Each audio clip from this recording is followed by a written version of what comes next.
Happy Halloween, internet friends. Trevor Starkey here with another Tuesday episode of Trevor Trove Gaming.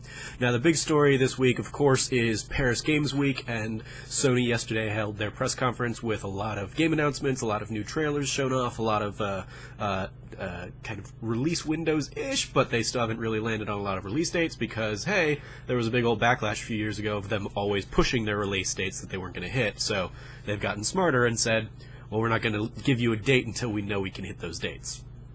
So maybe stop complaining about not getting release dates. But one of the biggest stories that really, I think, came out of it was everybody's kind of response to the latest Last of Us trailer. Last of Us Part 2 debuted a new, very gritty, very gruesome and violent trailer featuring a woman who gets her arm broken, like in full view with a hammer. Another guy gets an arrow shot through his face. Another woman gets a hammer stabbed in her face and killed, like right there visually for us.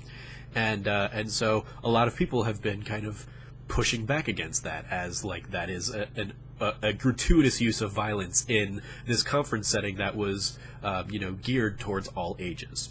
And even before I started seeing a lot of that backlash, I thought to myself, wow, that was like really tonally away from the rest of that entire conference, and it struck me that there wasn't really any kind of warning to set us up for it and say, hey, this is going to be a much different thing than everything else we've shown you so far. And so I started thinking about the comparison between the Motion Picture Association of America and the ESRB, the Entertainment Software Rating Board, the movie and video game independent ratings councils, effectively.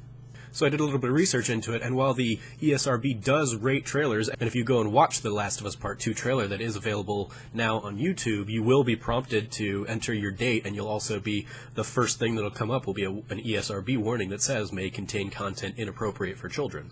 However, that was completely absent from the press conference version of the trailer. There was no warning kind of going into it to say, hey, this is going to be a darker thing. Even the fact that it was The Last of Us is intentionally kept hidden until the final splash screen of the trailer. And so it got me really thinking about, is the ESRB doing enough to really enforce the ratings of these kinds of trailers or content?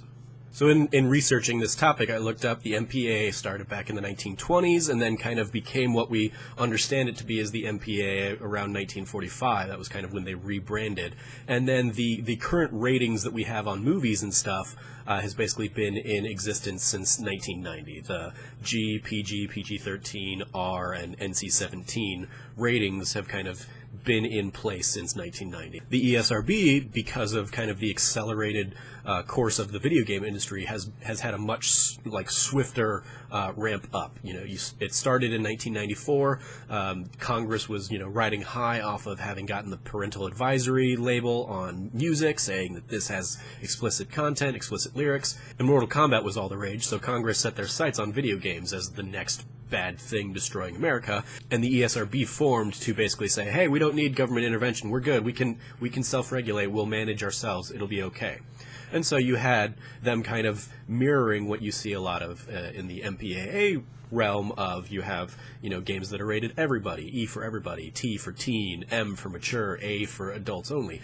And in both of these cases, there's no legal authority to the MPAA or the ESRB, but there's a general kind of understanding between them and the retailers or the theaters, the movie theaters, that they're not going to show things that aren't rated or that are rated at a certain level. It's rare that you're going to see an NC-17 movie in wide release. It's rare that you're going to see an adults-only game on the shelves at Walmart. In fact, you're never going to see it on the shelves at Walmart. So far, so good. Both are kind of on the same, trajectory. We've got the same kind of setup for both. But where I think we're lacking a little bit is that ESRB trailer rating that I mentioned at the top that does kind of exist out there, but it is just kind of a quick splash and then you're on to the trailer, and there's not really anything distinguishing it apart from the rest of the thing. So the movie analog, of course, is the green band trailers or the red band trailers. The green band trailers are, of course, those ubiquitous green placards before movie trailers that say the following preview has been approved for all audiences.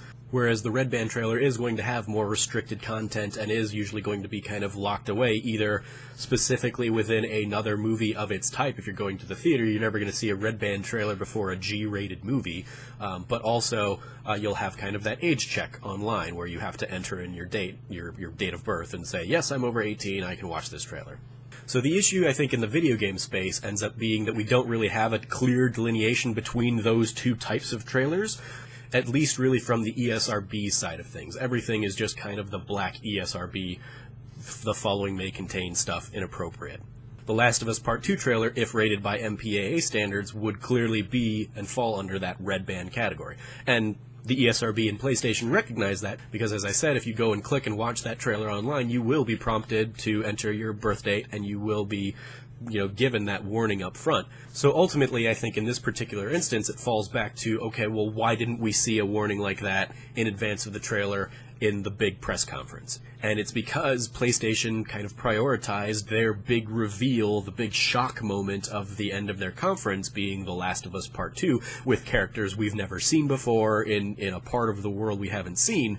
They prioritized that over admitting that this is not a thing that is, in line with the rest of the conference that you've seen. There was no age check in the numerous live streams of this conference saying you needed to be 18 to, watch all of this content. And so somebody who came in there watching for the latest updates on the Spider-Man game might end up being subjected to this Last of Us trailer. And yeah, that might not be what they wanted to see, and that might be more graphic and more intense than they were anticipating. And so it's really only going to take one loud parents advocacy group to have stumbled into that conference yesterday and be shocked by what they were seeing with no warning going into it and say, like, we want games better. Because to the casual observer, games are just getting more and more violent, and this does nothing to refute that.